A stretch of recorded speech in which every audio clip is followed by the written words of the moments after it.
To begin with, the Khans would not even exist in Bollywood if it were not for the US dollar. Meaning in 1971, when President Nixon introduced the fiat dollar,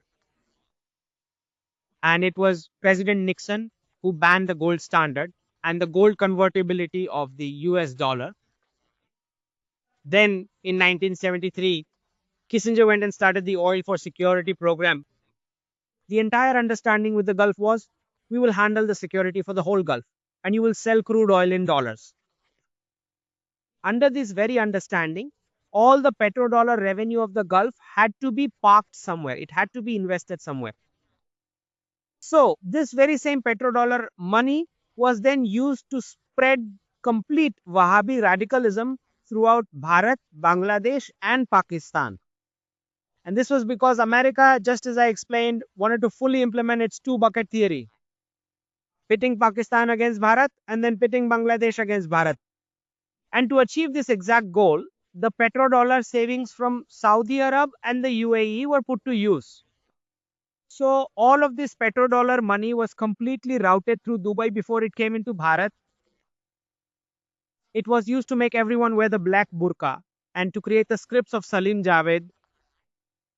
And I really do not know if they were even aware that there was such a direct linkage to spread radicalization, where all the properties on both sides of the highways across Bharat were systematically made to be purchased by a single community as part of a jihad calculation, all using these petrodollars.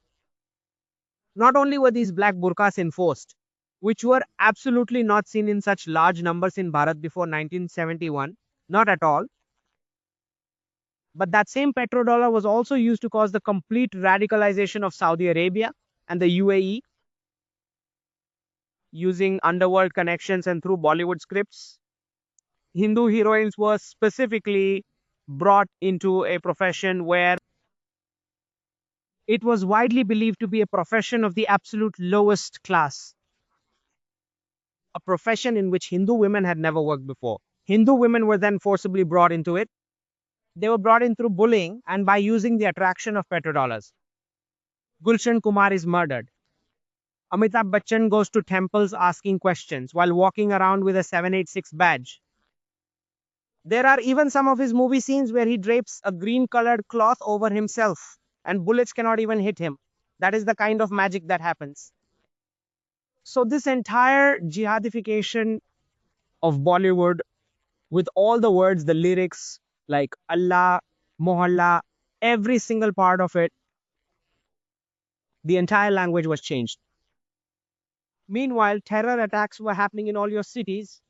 There were bomb attacks. And yet on the screen, these people appear as if they are heroes. They are shown committing love jihad with the Hindu heroines. The 2 or 3 Muslim heroines, they were also removed.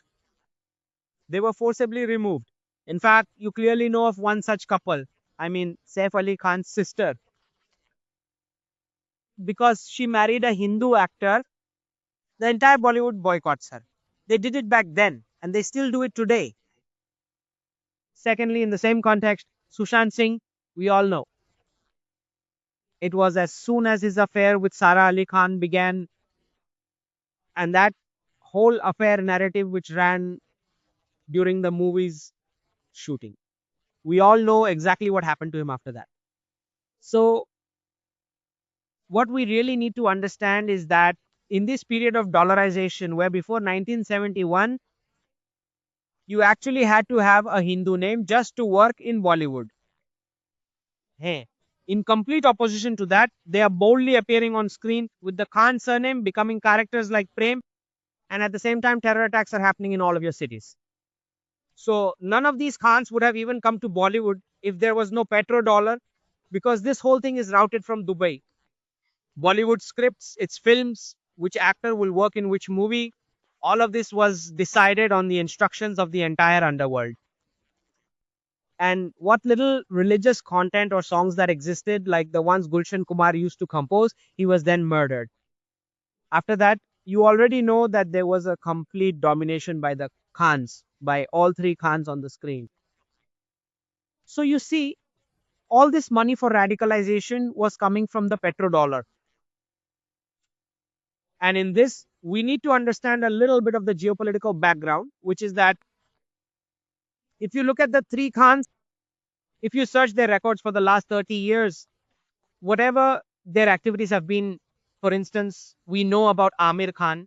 He used to come right here and sit with Medha Patkar in the Narmada movement in order to stop the Sardar Sarovar Dam. In fact, Ahmedabad's entire progress was based on that very fact that water from the Narmada Dam was added into the Sabarmati. Otherwise, the condition of Ahmedabad city was so bad that if you were to drink the water, your lips would start to bleed.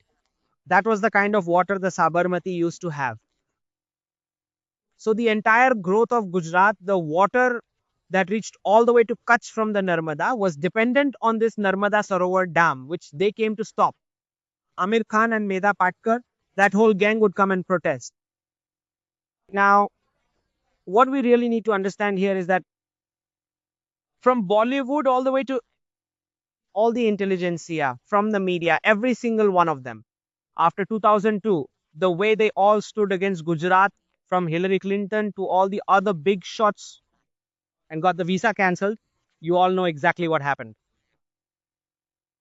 So as we now see its reversal under the Prime Minister's leadership, the de-dollarization, parallel to that, de-radicalization is also happening.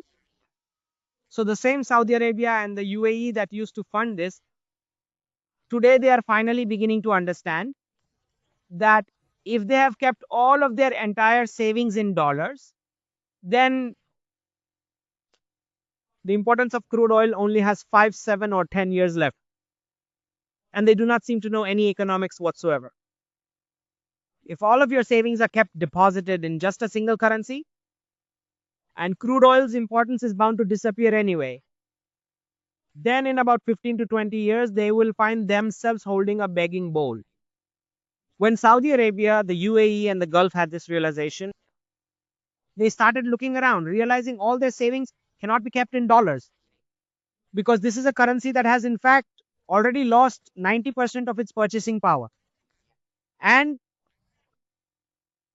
looking ahead, they see that when the time comes to actually use it, you will not be able to buy anything with that dollar.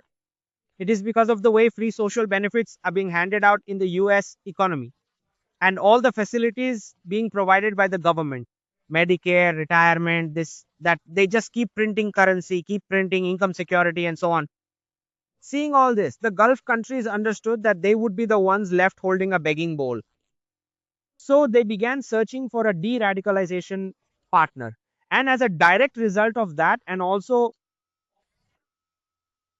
because since 2014, when the Prime Minister himself came to power, so with the self-realization that also came to the Hindus, within that, the things that after 1971, they had tried to put on a pedestal, whether it was the media or the actors or the celebrities, uh, professors, all the English-speaking journalists and the writers, uh, all those people who were considered to be at the so-called upper level during this period of de-dollarization, whatever little remaining respect they had was completely gone.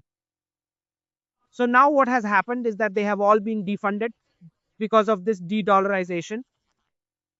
And Saudi Arabia and the UAE now want to completely reverse the course for their own region. So now they cannot provide the same kind of help that they used to give them before. The situation has now come to a point where, because Saudi Arabia and the UAE are themselves looking for their identity, asking who were our ancestors. When money runs out, you remember your parents. So they are also remembering that from below, they can find out that they were from the Sanatan. So they've started to de-radicalize with temples, Ayurveda, and yoga. So now, even Bollywood does not have many options left. These free dollars will not be coming anymore. So when we talk about these three Khans in particular, if you look at their entire activities over a period of 30 years, you will clearly see that one of the Khans is. You will understand exactly what I am saying from my words. One of these Khans is very close to China and Turkey. The second Khan you will find is someone who is very close to Pakistan and Saudi Arabia. And the third Khan, you will see, is very close to countries such as Iran and the UAE. So when you look at all the countries that the Prime Minister has managed to geopolitically reverse, do you know that he has now made a total of 4 brothers in the Gulf region? We have MBS of Saudi Arabia, MBZ of the UAE, he, the new Emir of Qatar who recently came to visit, and also Oman. So he has already made these 4 sheikhs his brothers. So because of this, all the criminal or underground activities that used to take place through these countries' airports or transport systems, whether it was drug supply or the sheikhs who would come to Hyderabad and marry very young girls, and all of these scandals that were constantly going on, every single one of them is now being caught.